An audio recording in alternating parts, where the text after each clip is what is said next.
वचनं मधुरं वलितं मधुरं चलितं मधुरं भ्रमितं मधुरं चलितं मधुरं भ्रमितं मधुरं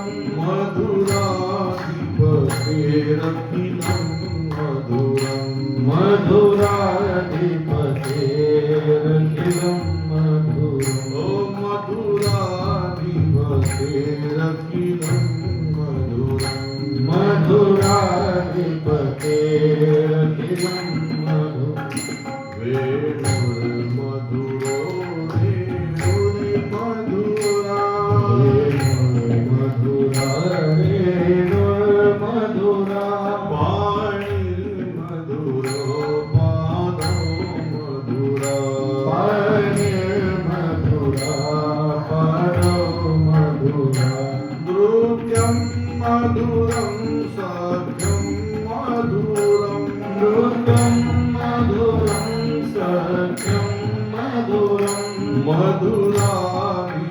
मधुराधिपतेरखिलं मधुरं मधुराधिपतेरखिलं मधुरम् ओ मधुराधिपतेरखिलं मधुरं मधुराधिपतेरखिलं मधुरम् रूपं मधुरं तिलकं मधुरं रूपं मधुरं तिलकं मधुरं गीतं मधुरं गीतं मधुरं गीतं मधुरं पीतं मधुरं रूपं मधुरं सूपं रूपं मधुरं सूक्तं मधुरं रूपं मधुरं तिलकं मधुरं रूपं मधुरं तिलकं मधुरं मधुराधिपतेरखिलं मधुरं मधुराधिपतेरखिलं मधुरम् ओ मधुराधिपतेरखिलं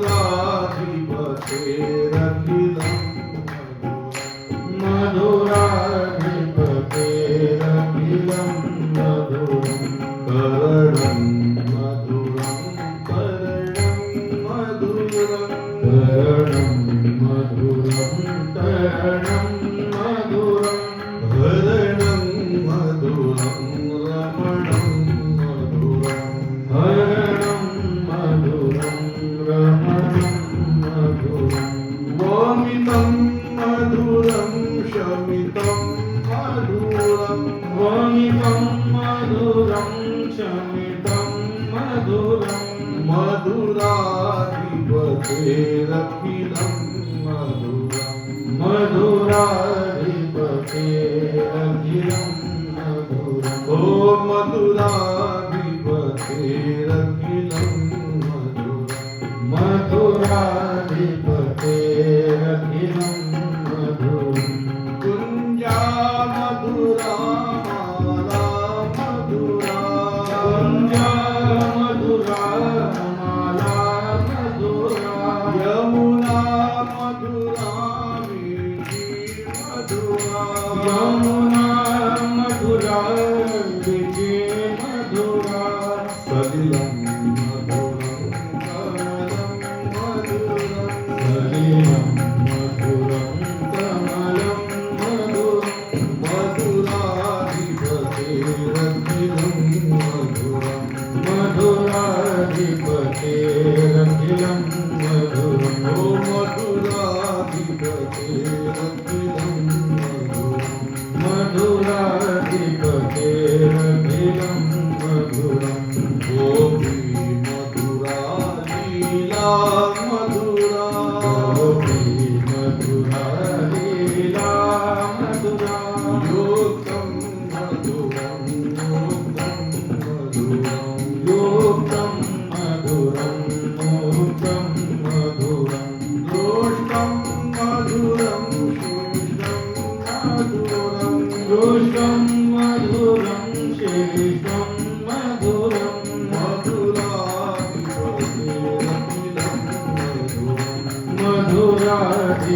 मधुराधिपतेरखिलं मधुरम् मधुराधिपतेरखिलं मधुरम् मधुराधिपतेरखिलं मधुरम् गोपा मधुरा गाओ मधुरा गोवा मधुरा गाओ मधुरा यष्टिर्मधुरा सृष्टिर्मधुरा मधुरा मधुरा ललितं मधुरं ललितं मधुरं फलितं मधुरं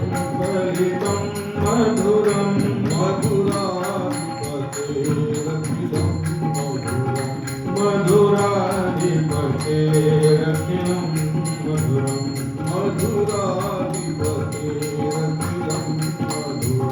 मधुराधिपतेरखिलं मधुरम् मधुराधिपतेरखिलं मधुरम् मधुराधिपतेरखिलं मधुरम् मधुराधिपतेरखिलं मधुरम् मधुराधिपतेरखिलं मधुरम् वसुदेवसुतं देवं वसुदेवसुतं देवं कंसचाणूरमर्दनं कंसचाणूरमर्दनं देवकी परमानन्दं देवकी परमानन्दं कृष्णं वन्दे जगद्गुरु कृष्णं वन्दे जगद्गुरुं वृन्दावनेश्वरी राधा वृन्दावनेश्वरी राधा कृष्ण वृन्दावनेश्वरः कृष्णवृन्दावनेश्वरः जीवनेन धने नित्यं जीवनेन धने नित्यं राधा कृष्णगतिर्मम राधा कृष्णगतिर्मम राधा कृष्णगतिर्मम राधा कृष्णगतिर्मम गोपाल कृष्ण भगवान की जय राधा रानी की जय देवर्षि नारद भगवान की जय श्री वेदव्यास भगवान की जय श्री शुकदेव जी महाराज की जय ज्ञानेश्वर महाराज की जय जगतगुरु तुकाराम महाराज की जय श्रीमद् भागवत भगवान की जय नमः पार्वती पते हर हर महादेव।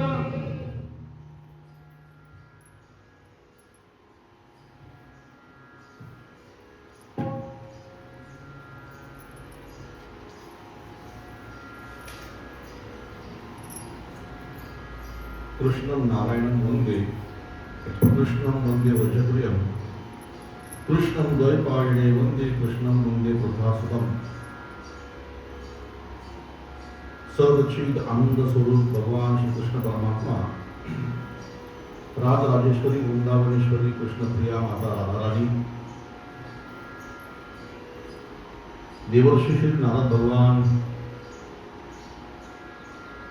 श्री वेदव्यास भगवान श्री शुकदेवजी महाराज आणि कथेमध्ये उपस्थित आपण सर्व प्रभुतुल्य श्रोते मायबाप आपल्या सर्वांच्या चरणावरती साष्टांग दंडवत एकदा सर्वांनी बोला प्रेमाने जय श्रीकृष्ण जय श्रीकृष्ण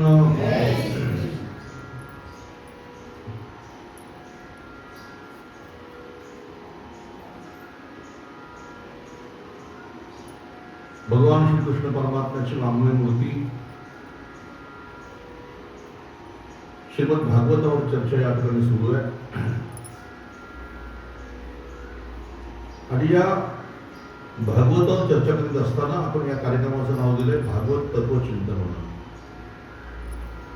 संपूर्ण भागवतातील कथा आपण सर्वांनी वेळोवेळी श्रवण केलेले आहे, पण या भागवतातील अत्यंत महत्त्वाचं सार ज्याला आपण म्हणतो ते सार आपल्याला या ठिकाणी पाहायचं आहे.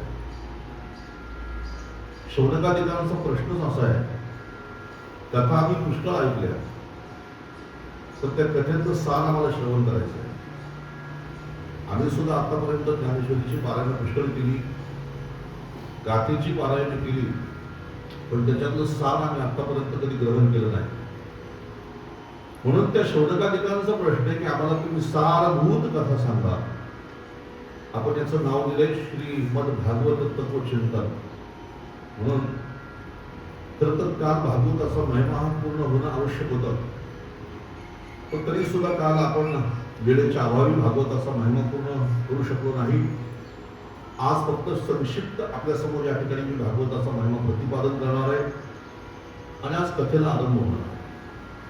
आता आपली जी चर्चा सुरू आहे ती पद्मपुराणाच्या अंतर्गत आलेला जो भागवत महिमा आहे, या श्रीमद भागवताचा महिमा स्कंद पुराण, पद्मपुराण अशा अनेक ग्रंथांमध्ये व्यासाने वर्णन केलेलं आहे. पद्मपुराणाच्या अंतर्गत या भागवताचा आलेला महिमा आपण श्रवण करीत आहोत. आपण सर्वांनी काल श्रवण केलं असेल, जे असतील त्यांच्याबद्दल बोलतोय. आज दादा आले, काल दादा नव्हते, म्हणून कालच्या फक्त कथेला मला स्पर्श करतो. बद्रिकाश्रमामध्ये बसलेले सनकादिक आणि त्या सनकादिकांनी पाहिलं की नारदाचं मुख अत्यंत उदास आहे, म्लान आहे, चेहरा पडलेला आहे. म्हणून त्यांनी नारदाला विचारलं की नारदजी तुमचा चेहरा असा उदास का? मग नारदजीने सांगितलं, या पृथ्वीला सर्वोत्तम लोक समजून, शब्द ऐका पुन्हा, या पृथ्वीला सर्वोत्तम लोक समजून जेवढे लोक आहेत, म्हणजे स्वर्गलोक असेल, ब्रह्मलोक असेल, पाताळलोक असेल, या सगळ्या लोकांमध्ये पृथ्वी अत्यंत उत्तम मानली जाते. याचा विचार करून मी या पृथ्वीवरती संचार करीत असताना मला या पृथ्वीवर बघायला मिळालं की या कलियुगाच्या प्रभावामध्ये प्रत्येकाची वृत्ती ही पापाकडे आहे. तीर्थक्षेत्रामध्ये सुद्धा लोकांच्या ठिकाणी प्रचंड प्रमाणामध्ये आम्हाला स्वार्थ पाहायला मिळाला. तीर्थक्षेत्र सुद्धा अपवित्र करण्याचा प्रयत्न काही पाखंड्यांनी केलेला आहे. आणि या कलियुगामध्ये अन्नदान करण्यापेक्षा लोक अन्न विकण्यामध्ये जास्त प्रवृत्त झालेले आहेत. अन्न हे विकायचं नसतं, पण कलियुगामध्ये माणसं अत्यंत एक ज्याला आपण बोलू शकतो की व्यापाराच्या दृष्टीने माणसं सध्या अन्न विकायला लागलेले आहेत. आणि या कलियुगामध्ये जिथे जाल तिथे पाप पाप पाप, याच्यापेक्षा दुसरं काही नाही. आणि म्हणून मी गेलो वृंदावनामध्ये, नारद म्हणतात, मी वृंदावनामध्ये गेलो आणि तिथे मला एक तरुण स्त्री 2 म्हाताऱ्या पुरुषांसह त्या ठिकाणी पाहायला मिळाली. नारदजीने सांगितलं की मी त्या भक्तीची, त्या स्त्रीची विचारणा केल्यानंतर मला त्यांनी सांगितलं की मी भक्ती आहे आणि हे 2 माझे पुत्र आहेत. मी तरुण झाले वृंदावनामध्ये, पण माझे पुत्र मात्र म्हातारेच राहिलेले आहेत. तर तुम्ही साधू आहात, तर तुम्ही माझ्या मुलांना तरुण करण्यासाठी उपाय सांगा. नारदजीने सांगितलं संतानिकांना, मी अनेक प्रयत्न केले त्या मुलांना तरुण करण्यासाठी, पण या कलियुगामध्ये ज्ञानाला आणि वैराग्याला कोणी ग्राह्यच नाही. परमार्थ सुद्धा माणसं करतात, आम्हाला ज्ञान मिळावं या दृष्टीने माणसं परमार्थ करीत नाही, तर आम्हाला तिथून काहीतरी मिळावं या दृष्टीने माणसं परमार्थ करतात. परमार्थ करताना आमच्या अंतकरणामध्ये वैराग्य निर्माण व्हावं याच्यासाठी माणसं परमार्थ करीत नाही. आम्हाला त्या परमार्थातून काहीतरी मिळावं. खरं तर दादा असा एक नियम आहे, परमार्थ करता करता माणूस कधीतरी अनासक्त बनला पाहिजे, म्हणजे आसक्तीरहित जीवन जगायला कधी शिकलं पाहिजे. पण परमार्थ करताना उलट प्रचंड आसक्ती आपल्याला माणसांच्या ठिकाणी पाहायला मिळते. म्हणून ज्ञान वैराग्याला कोणी कलियुगामध्ये ग्राह्य नसल्या कारणाने त्यांना म्हातारा पण आलेला आहे, त्यांना जर्जरता आलेली आहे. नारद म्हणतात, मी अनेक उपाय केले पण ते काही तरुण होत नाही. आणि म्हणून आकाशवाणी झाली की तुम्ही सत्कर्म करा, आणि ते सत्कर्म कसे करायचे, कोणते करायचे हे तुम्हाला संत सांगतील. म्हणून मी या पृथ्वीवर संचार करतो की ज्ञान वैराग्याला पुष्टी मिळण्यासाठी असे कोणते सत्कर्म आहेत की जे सत्कर्म मी केल्यानंतर ते तरुण होतील. मला तुम्ही उपाय सांगा, माझ्या पूर्व पुण्याने तुमची भेट झालेली आहे, असं नारद जेव्हा त्यांना सांगतात त्यावेळी संकादिक म्हणतात, सत्कर्म सुचको नून ज्ञान यज्ञ स्मृतो बुधे श्रीमद भागवताला प्रसतो गीता शकादिनी. त्यांनी सांगितलं, नारदजी, भक्ती आणि ज्ञान वैराग्याला जर बळकट करायचं असेल तर त्याच्यासाठी तुम्ही ज्ञान यज्ञ केलं पाहिजे. आणि ज्ञान यज्ञ हेच सत्कर्म आहे. हे ज्ञान यज्ञ तुम्ही करा. मग नारदाने विचारलं, आता ज्ञान यज्ञ म्हणजे कोणता यज्ञ करायचा? मग त्यांनी सांगितलं, भगवान श्री शुकदेवजी महाराजांच्या मुखातून बाहेर आलेलं जे श्रीमद भागवत आहे, ते भागवत ज्ञान वैराग्य जेव्हा श्रवण करतील तेव्हा त्या भागवताच्यामुळे त्या ज्ञान वैराग्याला पुष्टी मिळेल, भक्ती ही तरुण होईल. आणि म्हणून भागवत कथा तुम्ही आयोजन करा, असं कोण म्हणतं? सनकादिक म्हणतात. भक्ती ज्ञान विरागाणाम तद घोषेण बलम महत् व्रजिष्यति गोयोकष्टम सुत भवेर भविष्यति प्रलयम हि गमिष्यति श्रीमद भागवत ध्वने कलिर्दोषी मे सर्वस्य शब्दात वृकायवः. या भागवताचा महिमा असा आहे, नारद महर्षी ऐका जरा, जर एखाद्या सिंहाने डरकाळी फोडली तर सिंहाने डरकाळी फोडली की सिंहाच्या आवाजाने मेंढ्या बकऱ्या जशा पळून जातात, थांबत नाही, तसे या भागवताच्या आलापाने कलियुगातील दोषाची निवृत्ती होते.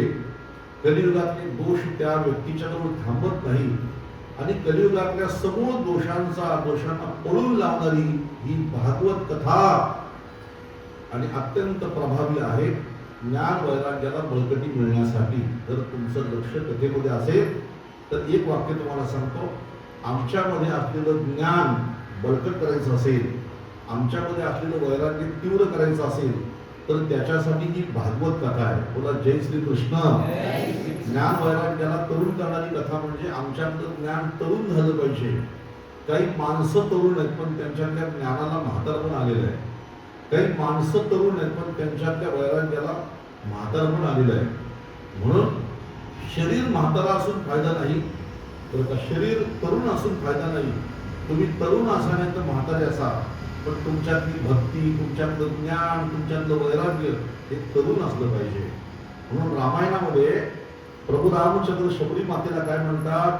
हे शबरी, काय म्हणतात? हे शबरी, तुझं शरीर म्हातार आहे पण तुझ्यामधली भक्ती तरुण आहे. राम कहे सुनु भामिनी माता, ते म्हणतात शबरी ऐक, भामिनी. भामिनी शब्दाचा अर्थ आहे तरुण स्त्री. एखादी तरुण स्त्री असेल तर तिला भामिनी म्हटलं जातं. मग शबरी म्हणते प्रभू रामचंद्रांना, अरे देवा, माझं शरीर तर म्हातारं झालेलं आहे आणि तुम्हाला कुशल भामिनी म्हणतोस? प्रभू रामचंद्र म्हणतात, तुझं शरीर म्हातार आहे पण तुझ्यातली भक्ती तरुण आहे म्हणून मी तुला भामिनी म्हणतो. लक्ष देऊन ऐका, ज्ञान वैराग्याला बळकट करण्यासाठी भागवताच्या शिवाय दुसरा उपाय नाही. आता इथे नारद म्हणतात संकादिकांना, मी तर त्यांच्या कानामध्ये वेदांताचा ध्वनी पण त्यांना ऐकवला, मी त्यांना गीतेचा पाठ सुद्धा ऐकवला, मी त्यांना वेदाचे मंत्र सुद्धा ऐकवले, पण तरी ते तरुण झाले नाही. मग तिथे संकादिक म्हणतात, ऐका, आमूलाग्र रसस्तिष्ठ नास्ते न स्वाद्यते यथा न भूया स्मृत भूता फले विश्व मनोहर. काय ते हसून म्हणतात, नारदा, अहो तुम्हाला सांगतो, तुम्ही त्यांना वेदांताचा ध्वनी ऐकवला, गीतेचा ध्वनी ऐकवला. तुम्हाला एक सांगू, नारदाला म्हणतात ते झाडाच्या मुळापासून तर झाडाच्या शेंड्यापर्यंत झाडामध्ये रस भरलेला असतो. काय असतो? रस. आंब्याच्या शेंड्यापासून तर आंब्याच्या मुळापर्यंत त्याच्यामध्ये रस भरलेला आहे. पण त्या रसाचा आस्वाद घ्यायचा असेल ना तर झाडाची साल चोखून चालत नाही, झाडाची पानं चोखून चालत नाही. त्याच्यासाठी त्या झाडाचं फळ चोखावं लागतं. म्हणजे झाडामध्ये असलेल्या त्या रसाचा अनुभव घेण्यासाठी काय करावं लागेल? त्या फळाला आपल्याला चोखावं लागेल. दुधामध्ये तूप आहेच पण त्या दुधामध्ये प्रक्रिया केल्याशिवाय ते तूप बाहेर निघत नाही. आणि म्हणून जर त्या दुधामध्ये प्रक्रिया केली, तूप जर बाहेर काढलं तर ते तूप देवादिकांना सुद्धा अत्यंत प्रिय आहे, पवित्र आहे. यज्ञासाठी ते तूप उपयोगामध्ये आणलं जातं. नारदजी म्हटले, मला नाही कळलं. संकादिक म्हणतात, झाडाच्या बुंद्यापासून तर झाडाच्या शेंड्यापर्यंत झाडामध्ये रस भरलेला आहे. तसं त्यांनी सांगितलं, नारदा, तुम्ही वेदांत त्यांना ऐकवला, पण वेद हा एक वृक्ष आहे, वेद हा एक वृक्ष आहे.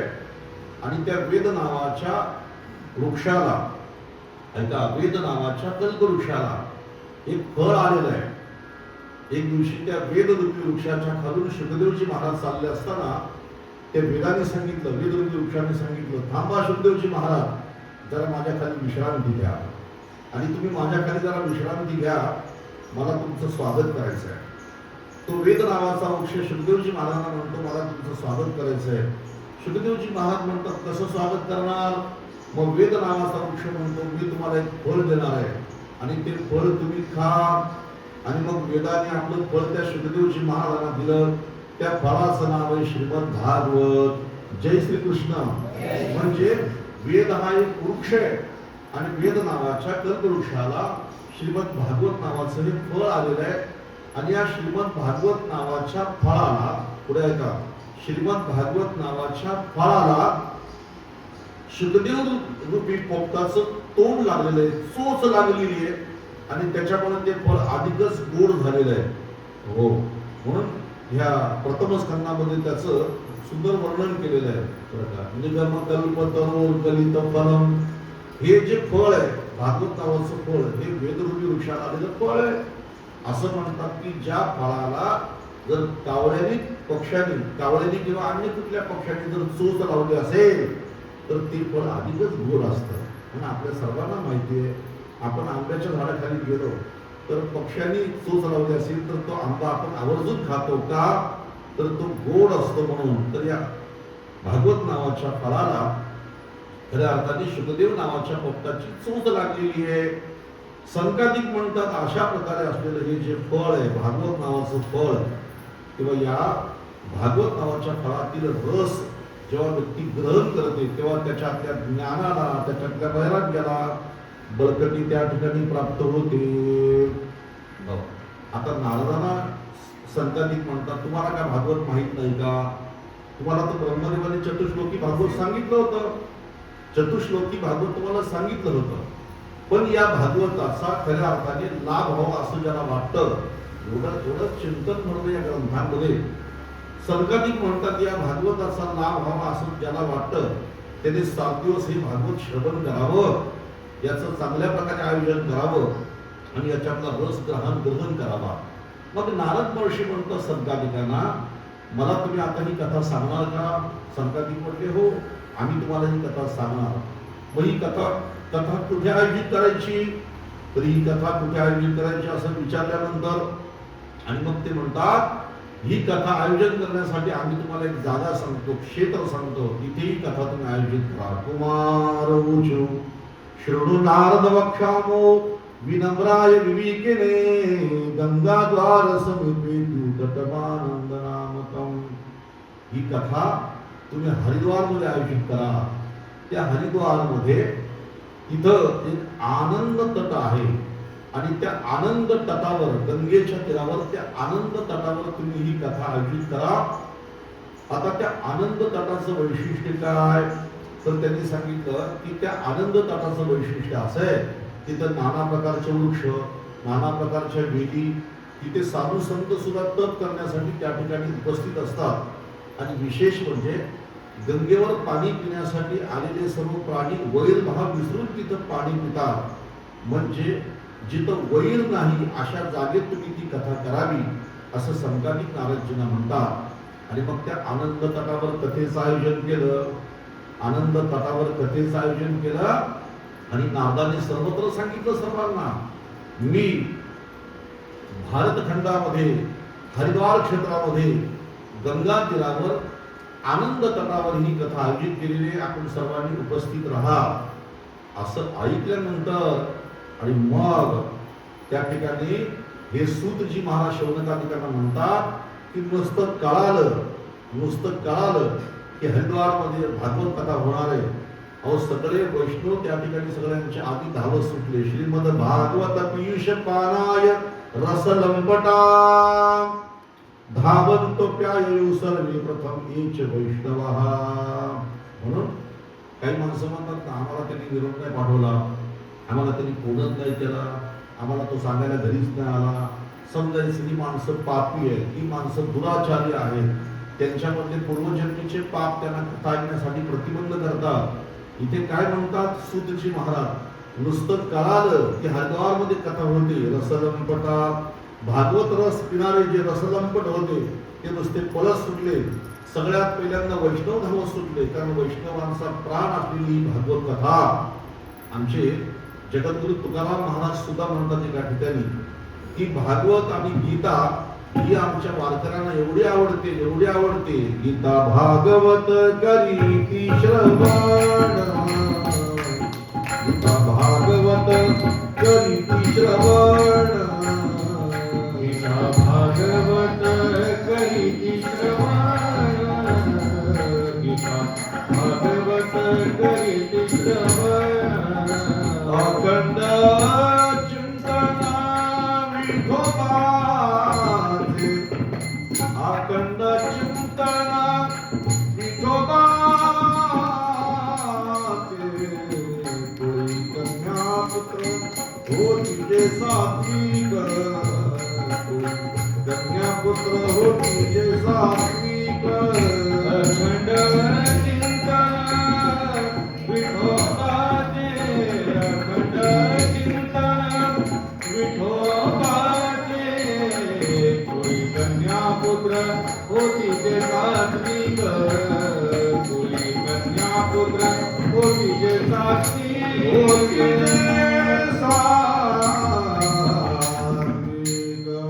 काय श्लोक आहे श्रीमद भागवत पीश पानाय रसलंपटा, धामंतो प्यायु सर्वे प्रथम येच वैष्णवा.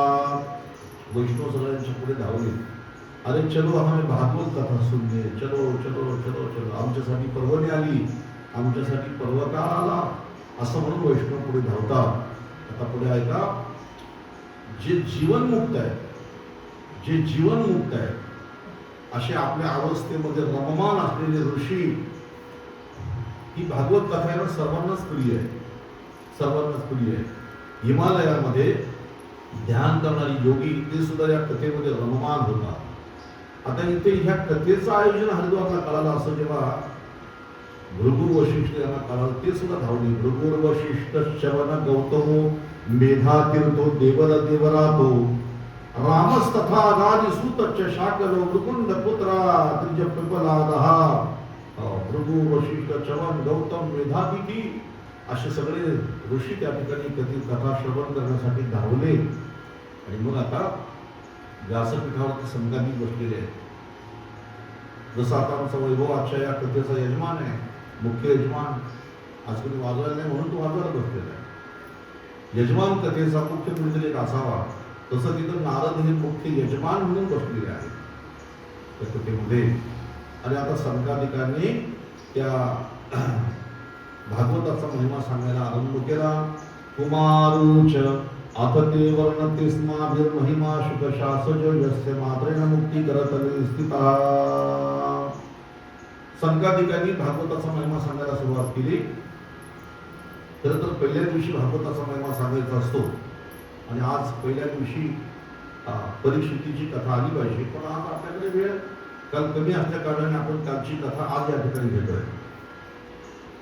आता इथे काय म्हणतात ते, ज्याला मुक्तीची आवश्यकता आहे, ज्याला मुक्तीची आवश्यकता आहे, म्हणजे ज्याला मुक्ती मिळावी असं ज्याला वाटतं, तर त्याने या श्रीमद भागवत कथेचं श्रवण करावं. आता ते वर्णते स्मागिर महिमा, या भागवत कथेचा महिमा अपूर्व आहे बरं का. याच्यासाठी बाकी काही सायास करण्याची गरज नाही मुक्तीसाठी. आणि म्हणून माणसाने पुन्हा पुन्हा पुन्हा पुन्हा या भागवताचं श्रवण करावं. सदा सेव्या श्रीमद भागवती कथा यस्य श्रवण मात्रेन हरिचित्तम समाशयत. ते म्हणतात भागवत कथा माणसाने पुन्हा पुन्हा ऐकावी, पुन्हा पुन्हा ऐकावी. काय होतं याच्यामध्ये विषय खूप छान आलाय, पुढे आपल्याला ऐकायला मिळेल की जेव्हा आपल्याला भागवत कथा श्रवण करण्याची इच्छा निर्माण होते, त्याच क्षणी भगवंत त्याच्या हृदयामध्ये निवास करतात. नुसती इच्छा जरी झाली की आम्हाला भागवत श्रवण करायचंय, तरी सुद्धा भगवान परमात्मा त्या श्रोत्यांच्या हृदयामध्ये वास करतात, निवास करतात. असा या भागवत कथेचा प्रभाव आहे. लाईट लावला असं मंदिरात, पूर्ण लाईट लावा, एक सुद्धा लाईट ठेवू नका, सगळा उजेड करायला मंदिरामध्ये. आणि मग भागवताचा महिमा संगादिकांनी सांगत असताना तेवढ्यामध्ये तिथे भक्ती ज्ञान वैराग्य यांचं आगमन झालं. आता भक्ती ज्ञान वैराग्य यांचं आगमन झालं, कदाचित मूर्ती रूपाने नसेल झालं, पण प्रत्येकाच्या अंतकरणामध्ये भक्ती ज्ञान वैराग्याचा भाव प्रगट झाला. ही एक भावाची मूर्ती आहे. आता आपल्या अंतकरणामध्ये प्रेम निर्माण झालं, तर प्रेम काय मूर्तिमंत प्रेम दिसत नाही डोळ्याने, पण अंतकरणामध्ये प्रगट झालं की नाही आपल्या. तसं तिथं श्रवण करणाऱ्यांच्या अंतकरणामध्ये भक्ती ज्ञान वैराग्याची मूर्ती प्रगट झाली. भक्ती सुतोत तरुण गृहीत्वा प्रेमे कृपा सहसा विलासित श्रीकृष्ण गोविंद हरे मुरारे नाती नामानि मुहुर्वदंती. भक्ती तिथे प्रगट झाली आणि ज्ञान वैराग्य तिथं तरुण झाले. नुसता भागवताचा महिमा श्रवण करीत असताना भक्ती ज्ञान वैराग्यांना बळकटी मिळाली. आवडून आलं. अजून तर भागवताचे 18,000 श्लोक आम्हाला ऐकायचे आणि म्हणून ती भागवत कथा श्रवण करीत असताना भक्ती ज्ञान वैराग्य त्या ठिकाणी तरुण झाली. आणि आता भक्ती काय म्हणते पहा. भक्तिर्वाच भक्तिर्विदेव कृतास्म पृष्ठः कलिपनश्यति कथा रसेन क्वातु तिष्ठाभ्यधुना ब्रवन्तु ब्रह्मविदन्तु गिरिमुचिरेते. कलियुगामध्ये मी परिपूर्ण नष्ट झाली होती, पण या भागवताच्या कथामृताने मलाही आणि माझ्या ज्ञान वैराग्याला पुन्हा पुष्टी मिळाली. आता मी राहू कुठे, मला राहण्यासाठी जागा सांगा. अशी जेव्हा भक्ती म्हणते तेव्हा त्या ठिकाणी संकादिक म्हणतात भक्ती तुला राहण्यासाठी एक जागा आहे आणि ती जागा म्हणजे स्वात्वंच तिष्ठस्य सुधर्य संश्रया निरंतर वैष्णव मानसा. जे वैष्णव आहेत, जे भगवत भक्त आहेत, त्यांच्या हृदयामध्ये तू अखंड वास करायचं असं त्या भक्तीला कुणी सांगितलं, संकादिकांनी सांगितलं. आणि मग त्या ठिकाणी आता भक्ती ज्ञानाचं वैराग्याचं आगमन झालं. सगळे श्रोते भावविभोर झाले, चिंतन सुरू झालं, नाचू लागले सगळे. आणि तिथे प्रत्यक्ष भगवंत प्रगट झाले त्या कथेमध्ये. अशा प्रकारे त्या संकादिकांच्या या भागवत कथेमुळे भक्ती ज्ञान वैराग्याला बळकटी मिळाली. आता पुढे ऐका.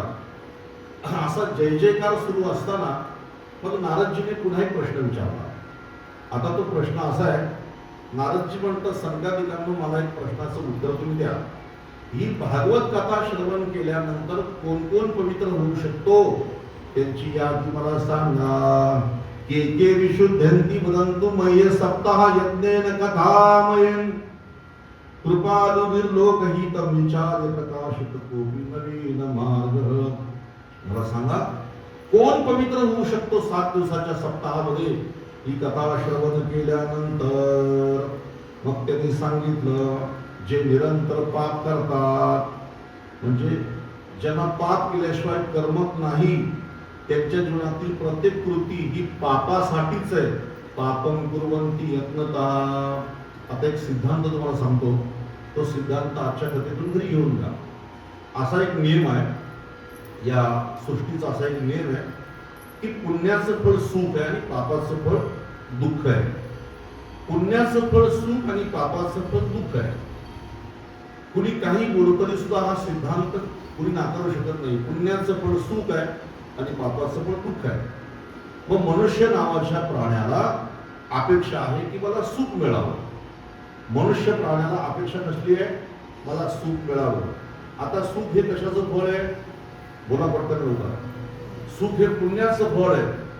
मग त्याला अपेक्षा कशाची आहे, सुखाची अपेक्षा आहे. जर ज्याला आंबे पाहिजे असतील तर त्याने आंब्याचं झाड लावावं, ज्याला जांभळं पाहिजे असतील त्याने जांभळाचं झाड लावावं, ज्याला चिकू पाहिजे असतील त्याने चिकूचं झाड लावावं, ज्याला जे फळ पाहिजे त्याने ते फळ लावावं, ते झाड लावावं त्याने. इथे आम्हाला सर्वांना अपेक्षा आहे सुखाची, पण सुख हे पुण्य नावाच्या वृक्षाला आलेलं फळ आहे. मग आता इथे शास्त्र काय सांगताय का, पुण्यस्य फलम इच्छन्ति पुण्य नेष्यन्ति मानवः फलम पापस्य नेष्यन्ति पापम कुर्वन्ति यत्नतः. माणसाला पुण्याचं फळ सुख पाहिजे पण पुण्य करायला नको, आणि पापाचं फळ दुःख त्याला नको, पण पाप केल्याशिवाय माणूस राहत नाही. म्हणजे काय मोठी कमाल आहे, झाडं लावायची बाबळीची आणि अपेक्षा करायची मोरांची.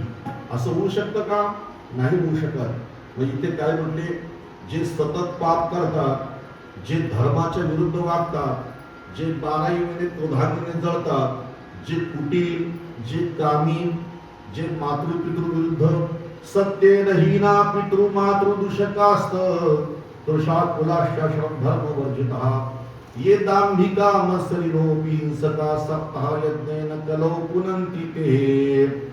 ज्या माणसांना सत्य आवडत नाही, म्हणजे केवळ त्यांच्या जीवनामध्ये असत्याला थारा आहे, त्यांची प्रत्येक कृती असत्य आहे. लक्षात ठेवा, मातृपितृनिंदक, आई वडिलांची सेवा न करणारे, आई वडिलांची निंदा करणारे, वासनेने व्याकुळ झालेले, आश्रम धर्मापासून रहित, दांभिक आणि जे अत्यंत दुष्कर्म करणारे, ते सुद्धा या 7 दिवसांमध्ये पवित्र होऊ शकतात. पुढे ऐका, पंचोग्र पापश्चत्मकरिणः पुरापुषाच्चैव निर्दयाश्चये ब्रह्मस्वपुष्टा विविचारकारिणः सप्ताह यज्ञेन कलौ पुनन्ति ते. मदिरापान करणारे, ब्रह्महत्या करणारे, सुवर्ण चोरी करणारे, गुरुस्त्रीशी गमन करणारे, विश्वासघातकी, बघा पंचमहापातक आहेत. त्या पंचमहापातकापैकी 4 प्रमुख पाप सांगितलेले. कोणते कोणते? मदिरापान महापाप, मदिरानाम दारू, दारू पिणे हे महापाप आहे. ब्रह्महत्या 2 नंबरचं पाप. 3 सुवर्ण चोरी, सोन्याची चोरी करणं, हे सुद्धा मोठं पाप आहे. त्याच्यानंतर गुरुस्त्री गमन, आपल्या गुरुपत्नीच्या विषयी मनामध्ये पाप येणं, आणि या चौघांची संगत जो करतो ते एक पाप. असे पंच महापातकी जरी समजा या भागवत कथेमध्ये येऊन बसले तरी ते सुद्धा पुनीत होऊ शकतात. पिशाच्या सारखे निर्दयी ते सुद्धा या ठिकाणी पवित्र होऊ शकतात. मग इथे नारदजीने विचारलं, मग अशा प्रकारे कोणी पवित्र झाल्याची कथा तुमच्याकडे आहे का हो? मग नारद म्हणतात, तुम्हाला त्या संबंधाने संकादिक म्हणतात, तुम्हाला एक कथा सांगतो आणि ती कथा तुम्ही लक्ष देऊन ऐका. आत्मदेव पुरे तस्मिन् सर्व वेद विशारदा श्रोतस्माशु निष्णातो द्वितीय इव भास्करः. या भारतामध्ये तुंगभद्रा नावाच्या नदीच्या तीरावर एक अत्यंत असं उत्तम नगर, उत्तम म्हणजे कदाचित त्याचं नाव उत्तम नगर नसेल, पण ते संकादिक म्हणतात उत्तम नगर, म्हणजे ते दिसायला अतिशय उत्तम असेल, गावातल्या माणसांचं आचरण चांगलं असेल. पण गाव दिसायला किती चांगलं आहे त्याच्यापेक्षा गावातल्या माणसांच्या राहणाऱ्या माणसांची मनं किती चांगली आहेत याच्यावरून त्या गावाचा मोठेपणा सिद्ध होतो. उत्तम नगर, तुंगभद्रा नावाच्या नदीवर तो ब्राह्मण राहतो, त्याचं नाव आहे आत्मदेव ब्राह्मण. आणि तो आत्मदेव ब्राह्मण अत्यंत श्रीमंत आहे, भिक्षाटन करणार आहे, श्रोत्र आणि स्मार्त कर्मामध्ये तो परिपूर्ण आहे.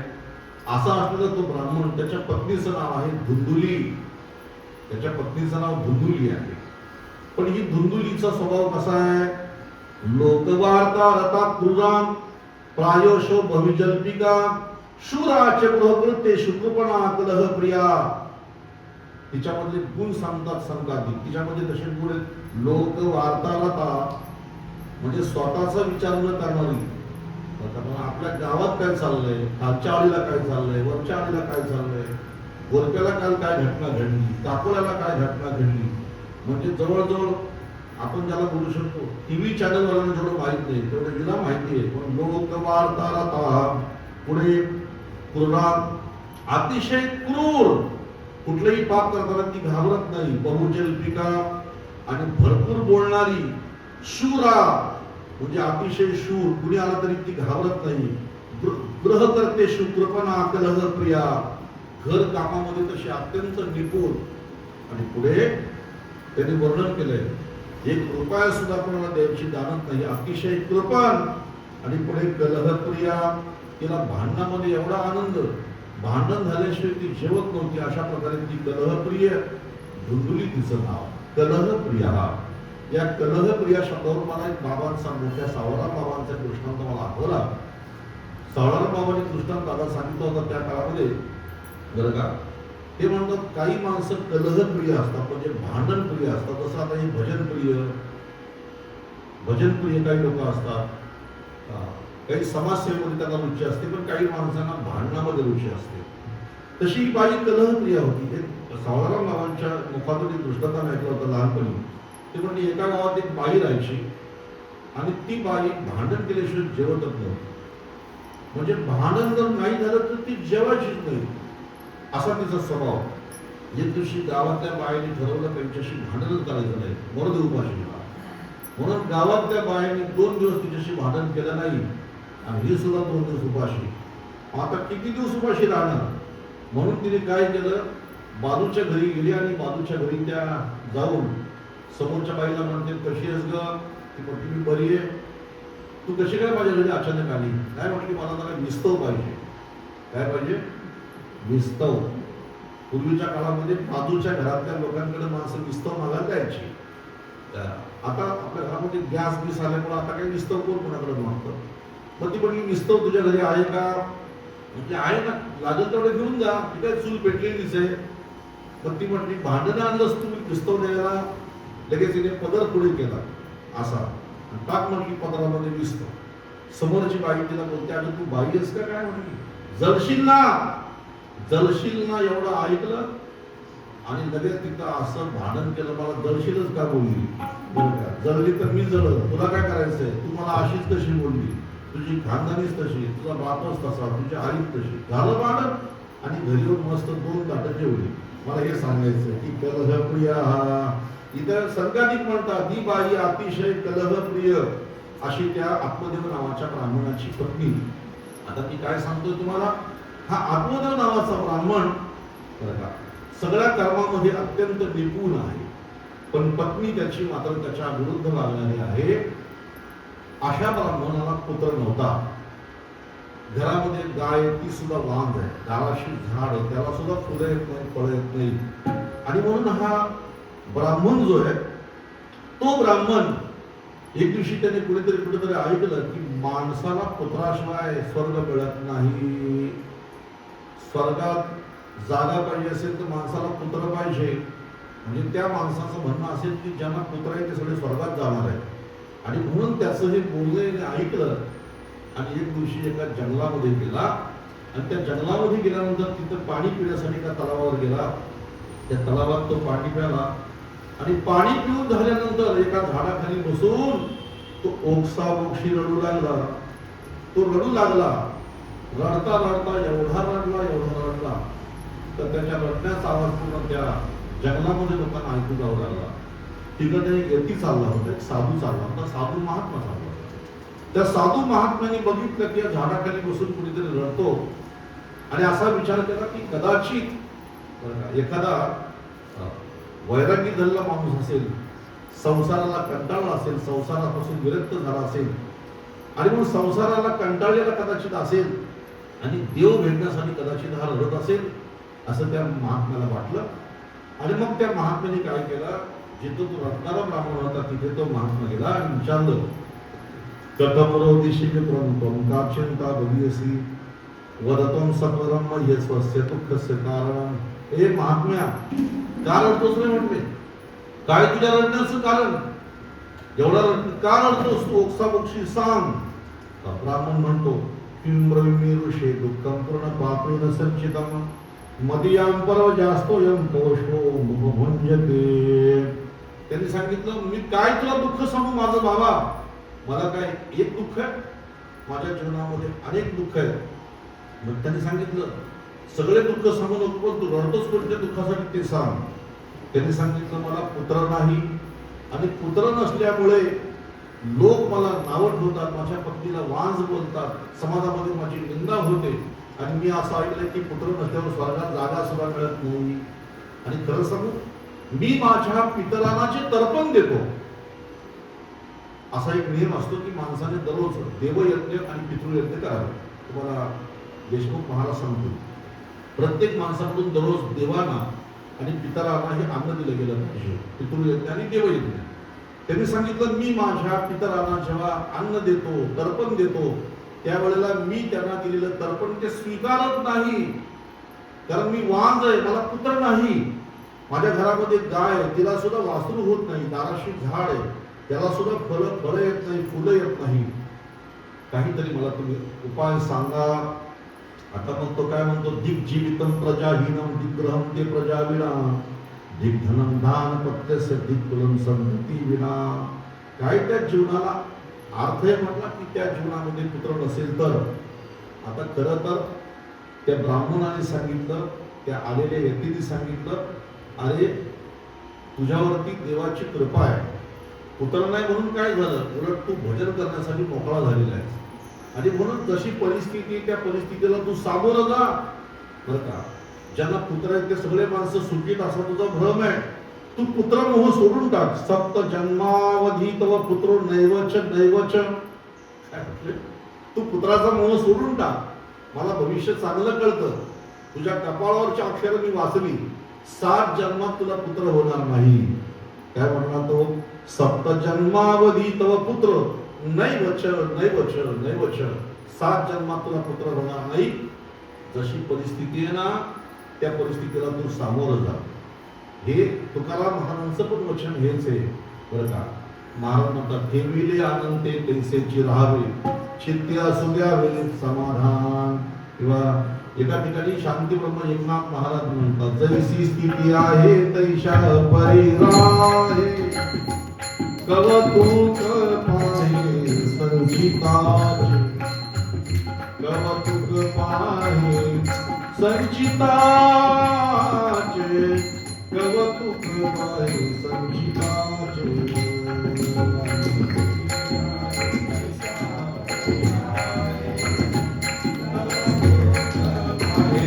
संचिताचे कवतुक पाहे संचिताचे, कवतुक पाहे संचिताचे.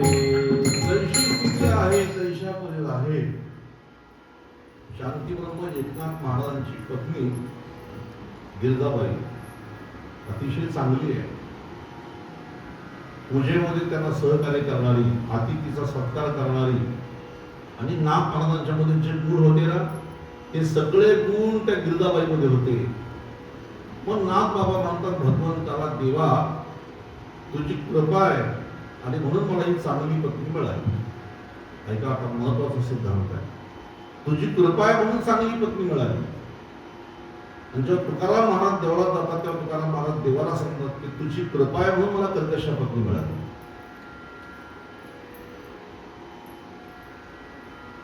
ऐका, नाथ महाराजांची पत्नी चांगली आहे, उलट उलट बोलत नाही. ते म्हणतात देवा तुझी कृपा आहे म्हणून चांगली पत्नी मिळाली. आणि तुकाराम महाराजांची पत्नी कर्कश आहे, पण ते म्हणतात बरे झाले देवा बाई कर्कशा, बरी ही दुर्दशा जना माझी, तुझी कृपा आहे. अनेक संत होऊन गेले. नरसिंह मेहता नावाचे संत होऊन गेले. त्यांचा अभंग प्रसिद्ध आहे, आपण तो नेहमी गातो. वैष्णव जन तो तेरे कहिए जे, पीर पराई जाने रे, पर दुखे उपकार करे तोहे, मनाभिमान नाने रे. वैष्णव जन तो. आता त्यांची बायको आहे ना, तरुणपणात गेली, वारली. आता त्यांची पत्नी तरुणपणामध्ये वारली. ते सुद्धा देवळात जाऊन देवाला म्हणतात, माझी पत्नी वारली, ही तुझी कृपा आहे म्हणून. काय बघा, एकाची पत्नी चांगली आहे म्हणतो देवाची कृपा, दुसऱ्याची पत्नी अत्यंत कर्कश आहे म्हणतात देवाची कृपा, आणि एका संताची पत्नी मेली तरी तो म्हणतो देवाची कृपा. बरं का, भदो थियो भागी जंजाळ आणि सुखे भजुषु गोपाल. जशी स्थिती माणसाची असते त्या स्थितीला माणसाने सामोरं जावं. आता इथे ब्राह्मणाला त्याने उपदेश केला की ब्राह्मणा, अरे माया मोह सोडून दे आणि भजन कर देवाचं. काय पुत्र पुत्र घेऊन बसला. शेवटी त्याने सांगितलं तुमच्यासारख्या ब्रह्मचार्याला काय पुत्राची किंमत कळणार आहे. आणि म्हणून जर मला पुत्र झाला नाही ना, मी डोकं आपटून जीव देईन म्हटला. डोकं जमिनीवर आपटून जीव देईन. त्यांनी सांगितलं थांब बाबा, डोकं काय आपटू नको, तुला पुत्र होईल असा मी उपाय करतो. मग त्याने आपल्या झोळीतून एक फळ काढलं आणि ते फळ त्या ब्राह्मणाला दिलं. सांगितलं हे फळ तुझ्या पत्नीला नेऊन दे. आणि हे फळ तुझ्या पत्नीला नेऊन दिल्यानंतर तिला सांग का 1 वर्षभर तू पावित्र्य पाळ, सत्याचं आचरण कर, दान धर्म कर, देवाच्या नावाचा जप कर, एक तुला चांगला दिव्य पुत्र होईल. ते फळ घेऊन तो ब्राह्मण घरी आला आणि त्याने त्या पत्नीला सांगितलं, अगं बघ मी तुझ्यासाठी काय आणलंय, बघ तुझ्यासाठी काय आणलंय. तिला वाटलं काहीतरी सोन्या बिण्याचा हार आणला असेल, काहीतरी आणलं असेल यांनी चांगलं. ती म्हणते काय आणलंय सांगा, काय आणलंय सांगा. बोलल्यानंतर त्याने त्या झोळीतून फळ काढलं, त्याच्या हातात दिलं. काय म्हटलं, माझं दैव, काय माझे नशीब. बरं का, इतक्या जोराने ओढत आलाय, मला असं वाटलं काहीतरी आणलं असेल. याने फळ आणलंय म्हटली. त्यांनी सांगितलं हे फळ म्हणजे काही सामान्य फळ नाही, हे फळ भक्षण केल्यानंतर तुला पुत्र होणार आहे आणि दिव्य पुत्र होणार आहे. ती म्हणते ठीक आहे. तिने फळ घेतलं आणि तिने शेजारच्या घरी बसण्यासाठी जेव्हा गेली, त्या शेजारच्या घरी तिने सांगायला सुरुवात केली की माझ्या पतीला एका महात्म्याने फळ दिलंय आणि ते फळ मी जर खाल्लं तर मला पुत्र होणार आहे, असं त्या महात्म्याने माझ्या पतीला सांगितलेलं आहे. असं होऊ शकतं का गं? त्या बायाने सांगितलं असं होऊ शकतं. साधूच्या जवळ पुण्याचं फळ असतं आणि ते पुण्य साधू इतरांच्या कल्याणासाठी खर्च करतात. तुला ते फळ काही खायला हरकत नाही.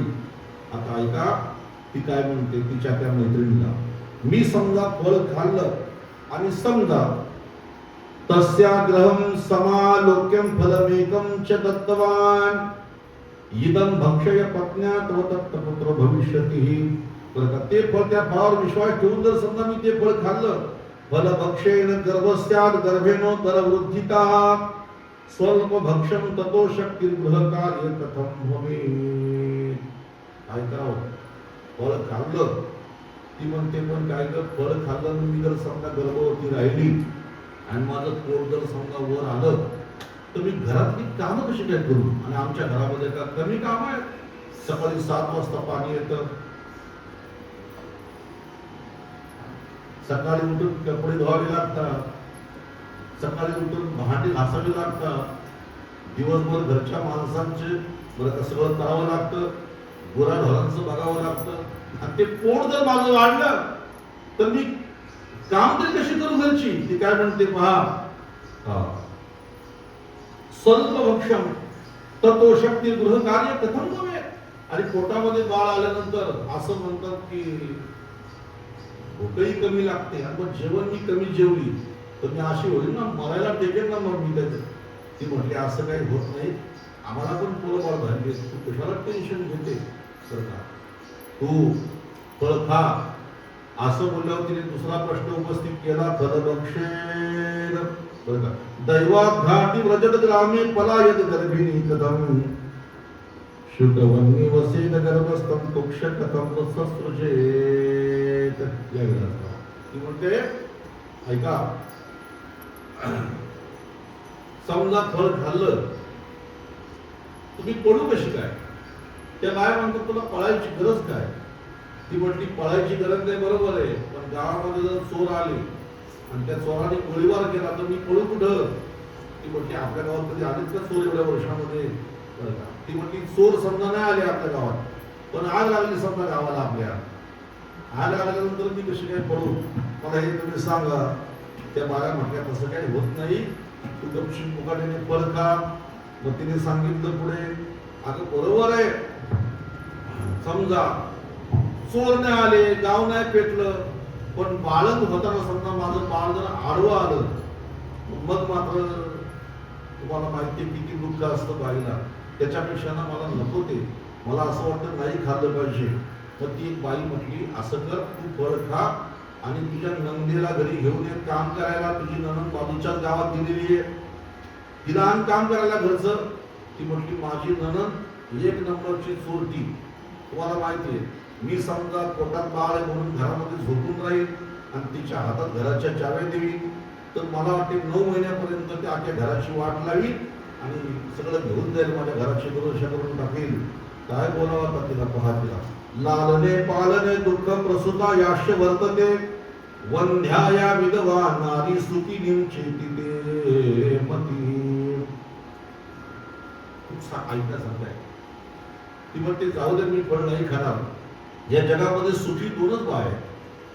किती मूर्ख बाय असेल पहा, जगामध्ये सुखी फक्त 2 बाय, जिला पुत्र नाही ती वांझ, आणि जिचा पती मेलेला आहे ती विधवा. आणि म्हणून मला असं जीवन जगायचं नाही ती म्हटली, मला नको मुलगा.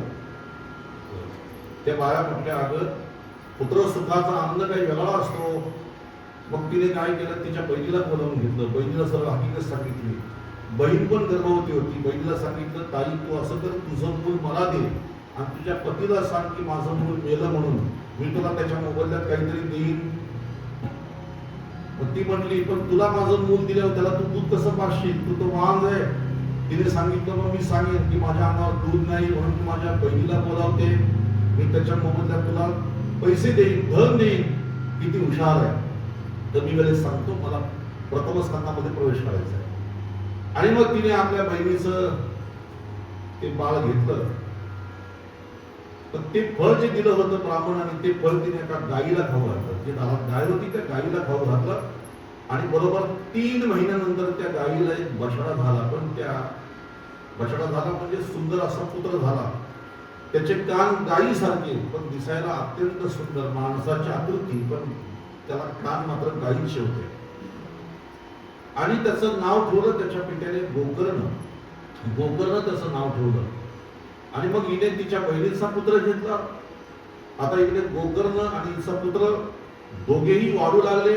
आता दोघांच्या स्वभावाचं वर्णन कसं केलंय पहा. प्रियत्कालने सौ जातो तरुणो तरुया हो, गोकर्ण पंडितो ज्ञानी धुंधुकारी महाकरहा. तो गोकर्ण होता ना, गायीच्या पोटी जन्माला आलेला विलासराव, तो अतिशय हुशार, ज्ञानी, विद्वान, पंडित.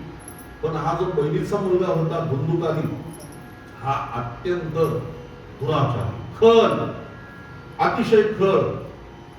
आता एवढा खळ की जसं जसं तो मोठा व्हायला लागला तसं तसं त्याचा अत्याचार वाढला.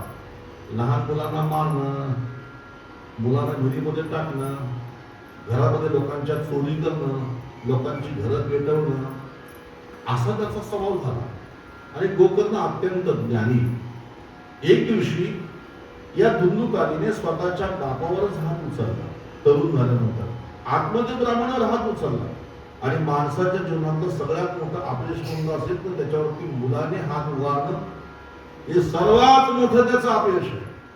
म्हणून आम्ही जे या ठिकाणी आता हे मुलांच्यावर संस्कार करतो ना, ते मुलांच्यावर केलेले संस्कार याच्यासाठीच आहेत का भविष्यामध्ये त्या मुलांनी त्यांच्या बापावर हात उचलू नये, याच्यासाठी हे संस्कार केले जातात. लक्षात ठेवा. आणि आत्मदेव ब्राह्मणावर हात उचलल्यानंतर आता मी जीव देतो असं म्हणायला लागला. गोकर्णाने सांगितलं, बाबा जीव देण्यामध्ये अर्थ नाही. आसारो खलु संसारो दुःखरूपी मोहका, सूतकस्य धनंतस्य स्नेहवान्यरते दिशम. कशाला आत्महत्या करतात? पुत्र कोणाचा, घर कोणाचं, संपत्ती कोणाची. माणसाने या सगळ्यांवरचा मोह काढावा आणि सगळा मोह काढून माणसाने एकांतात जाऊन भजन करावं असं मला वाटतं बाबा. त्यांनी काय सांगितलंय? देहस्थित मानस रुधिरे भिमान मित्यज्यत्वं जाया सुता दिशु सदा ममता विमुच्य पश्या निशम जगदिदं क्षणभंगनिष्ठं वैराग्य रागरसिको भवभक्तिनिष्ठः. माणसाने सगळ्यांवरचं प्रेम काढावं आणि ते प्रेम भगवंताच्या चरणाकडे लावावं असं म्हणून उपदेश केला. त्या गोकर्णाने आपल्या पित्याला. आत्मदेव ब्राह्मण वनात निघून गेला आणि मग आपला पती वनात निघून गेला. आता घरामध्ये राहिली फक्त धुंदुरी. आता बाप नाही रागवायला म्हणून त्याने आता आईवरती रागवायला सुरुवात केली. एक दिवशी हातामध्ये काठी घेतली, आईला प्रचंड मारली. कुठं धन लपून ठेवले, काढ लवकर, मला माहिती तू धन लपून ठेवलंय. माझा मुलगा आता मला मारणार या भीतीने तिने विहिरीमध्ये उडी मारली, आत्महत्या केली. आता धुंदुरीने आत्महत्या केली. आत्मदेव ब्राह्मण वनात निघून गेला आणि गोकर्ण सुद्धा आता तीर्थयात्रेला निघून गेला. आता घरामध्ये फक्त उरला तो केवळ धुंदुकारी फक्त घरामध्ये शिल्लक राहिला. जरा आपण भजन करू 2 मिनिटं. राधे राधे गोविंद श्री राधे.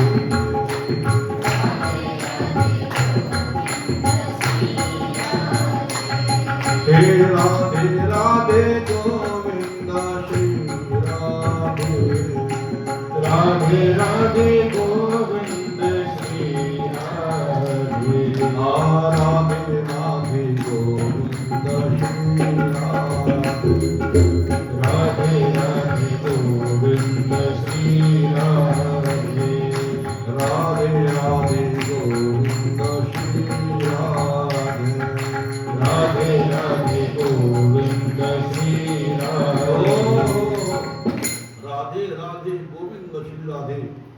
भजन करा. घरी गेल्यानंतर सुद्धा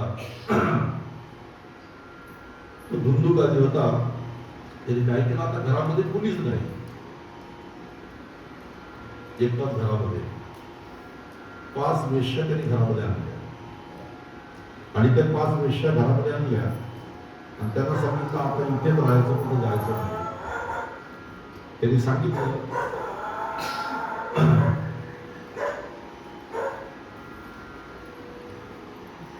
ते वेश्या काय म्हणतात, आम्ही इथं राहू, आम्ही इथेच राहू तुझ्या म्हणण्याप्रमाणे, पण जोपर्यंत आम्हाला धन देशील ना तोपर्यंत आम्ही राहू.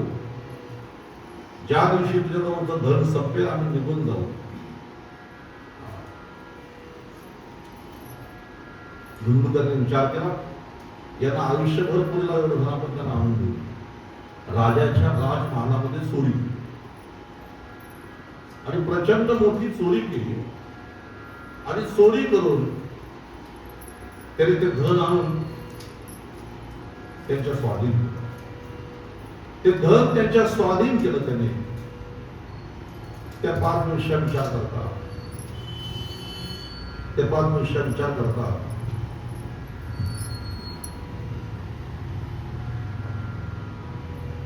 याने चोरी केलेली आणि ती सुद्धा राजाच्या राजमहालामध्ये चोरी केलेली आहे. उद्या राजाला कळालं तर राजा याला तर शिक्षा करेल, पण आम्हाला सुद्धा शिक्षा करेल. म्हणून त्यांनी काय केलं, रात्री हा झोपला असताना, विषय जरा लक्षपूर्वक ऐका, हा झोपला असताना त्यांनी काय केलं, त्या 5 वेश्यांनी दोरी घेतली आणि 5 जणींनी मिळून त्याच्या गळ्याभोवती ती दोरी आवळली आणि 5ही जणींनी त्याला फास दिला. पाशं कंठे निदयास्य तदमृत्यू मुखचक्रमु पुरितं नममारासो चिंतायुक्तस्तदा भवन. आणि मग ती दोरी घेतली, त्याच्या गळ्याच्या भोवती आवळली. तो मरत नाही म्हणून काय केलं, घरामध्ये पेटलेले चुलीतले इंगळ होते, विस्तव, ते विस्तव आणले त्याच्या मुखामध्ये टाकले आणि ते विस्तव त्याच्या मुखामध्ये टाकल्यानंतर तो आता तळमळून तळमळून मेला. आणि मग त्याचं प्रेत जमिनीमध्ये पुरून ते धन घेऊन त्या 5च्या 5 वेश्या त्या पसार झाल्या, ते निघून गेले, ते निघून गेले वेश्या.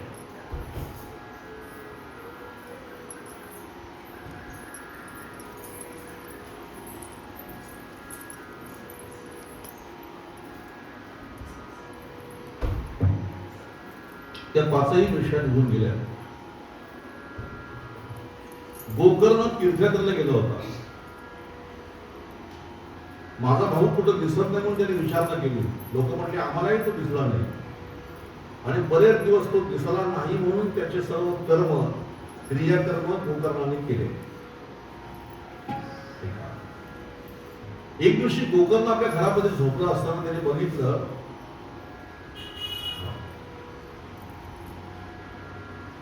की कुणीतरी रडतं घरामध्ये, काळोखामध्ये कुणीतरी रडतं असं त्या लक्षात आलं. आणि कोण रडतं म्हणून त्याने पाहिलं तर त्याच्या समोर कधी रेड्याचं शरीर, कधी मेंढ्याचं शरीर, कधी एखाद्या गेंड्याचं शरीर, असं जंगली श्वापदांची शरीर त्याच्यासमोर येऊ लागली. आणि मग हातामध्ये गंगेचं तीर्थ घेतलं आणि गोकर्णाने असं समोर आलेल्या प्राण्यांच्या अंगावर शिंपडलं तर धुंदुकारीची आकृती समोर प्रगट झाली. हा धुंदुकारी पिशाच चेवणीमध्ये गेला होता. लक्षात ठेवा, एखादा व्यक्ती जर अकाल मृत्यू त्याला आला, त्याचं आयुष्य शिल्लक असताना जर तो अर्धवट आयुष्यामध्ये गेला तर तो पिशाच चेवणीमध्ये जातो.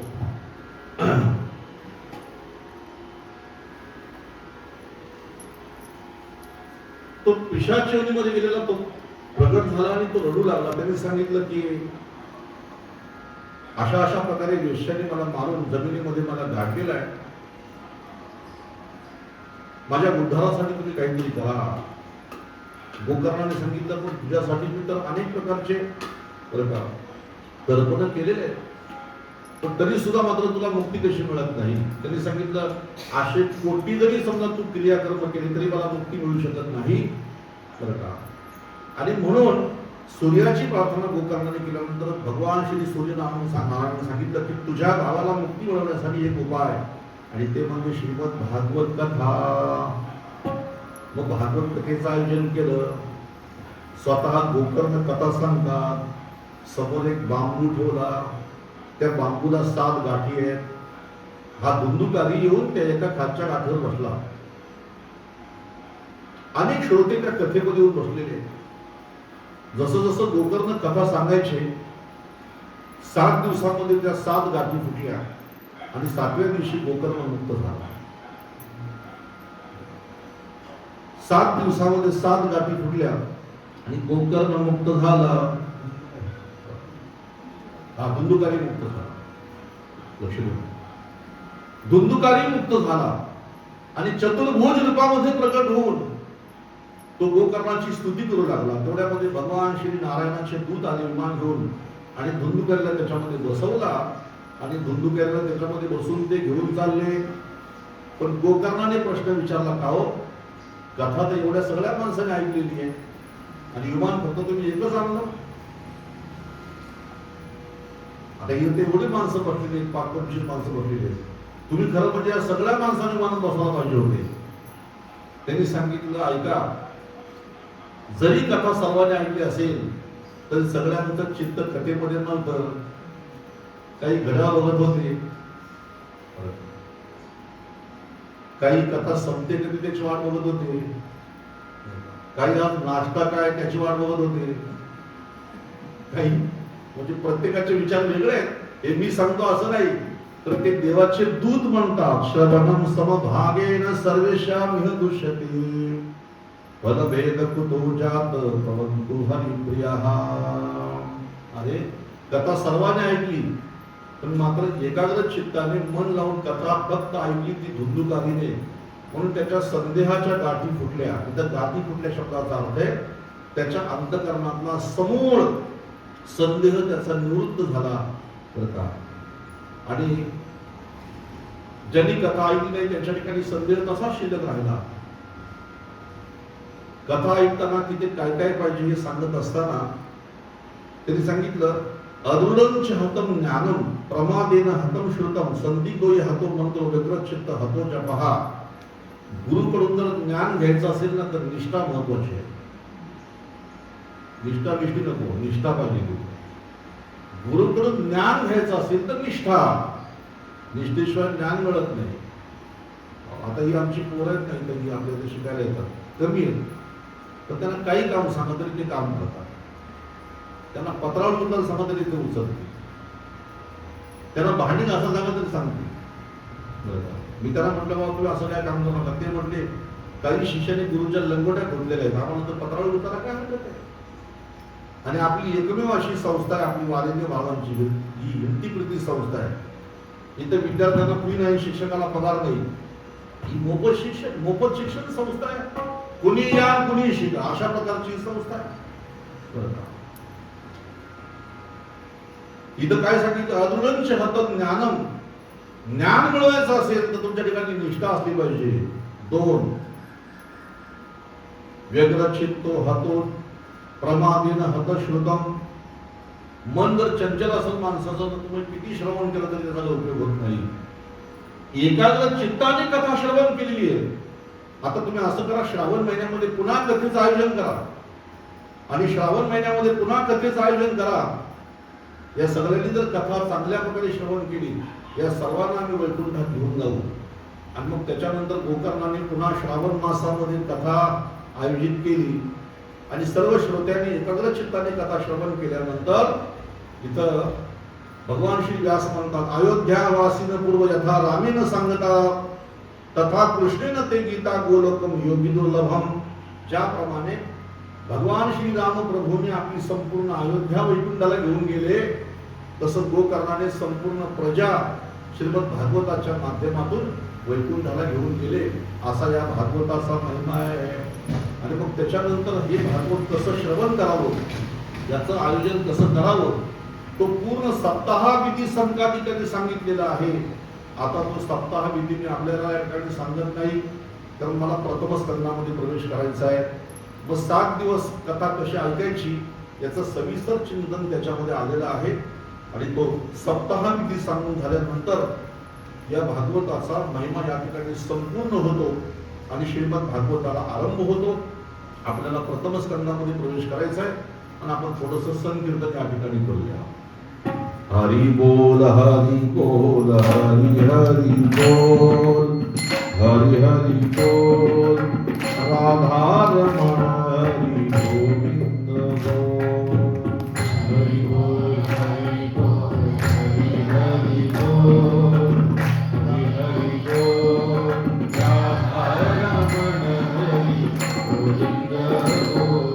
राधा रमण हरि गोविंद बोल राधा रमण हरि गोविंद बोल राधा रमण हरि गोविंद बोल राधा रमण हरि गोविंद बोल राधा रमण हरि गोविंद बोल राधा रमण हरि गोविंद बोल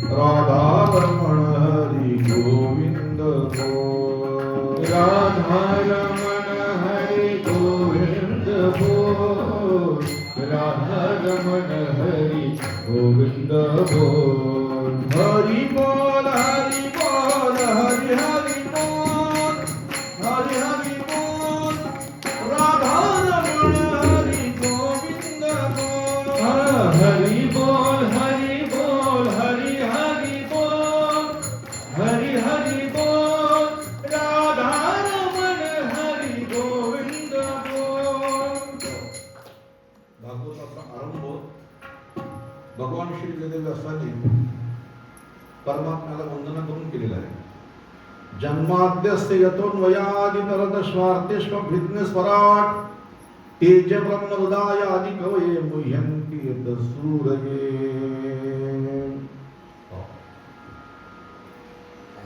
आपल्या जन्म आपली उत्पत्ती म्हणजे जन्म म्हणजे आपली उत्पत्ती, त्याच्यानंतर आपली स्थिती आणि आपला लय, या सृष्टीची उत्पत्ती स्थिती आणि लय याला कारण असलेले भगवान श्री नारायण, अशा सत्य स्वरूप भगवान श्री नारायणाला वंदना केली, सत्याची वंदना केली.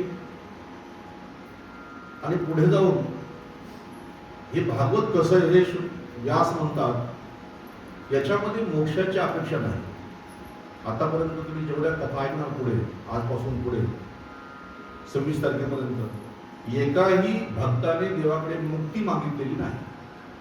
सगळ्यांनी देवाकडे फक्त प्रेम मागितले, बाकी काही मागितलं नाही. म्हणजे मोक्षापर्यंतच्या फळाचा सुद्धा धिक्कार या भागवतामध्ये केलेला आपल्याला पाहायला मिळतो. असे भागवत आहे. आणि या भागवताचा महिमा सांगत असताना या पुन्हा त्यांनी सांगितलं का हे वेदरूपी वृक्षाचं फळ आहे.